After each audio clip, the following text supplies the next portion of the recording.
இவனை விட ஒரு பெரிய தெய்வம் இந்த உலகத்துல எங்கேயாவது உண்டா?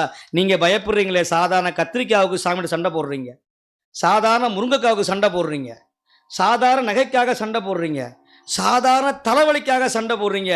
அவங்கவங்க சிவபெருமானுக்காக தன் உயிரையே கொடுத்தாங்க. ஒரு 1/4 லிட்டர் எண்ணெய் இல்லைன்னு தொண்டைய கரன்னு அறுத்து அகல் விளக்கில் வச்சு வைத்தார் கலியநாயனார் திருவொற்றியூரில். அந்த அளவுக்கா நீங்கள் செய்தீங்க?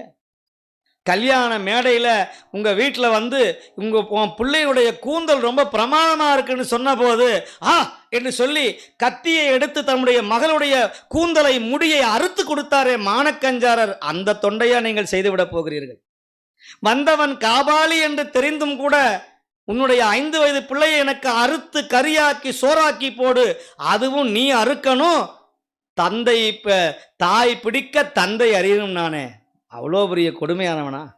எங்கேயாவது உண்டா?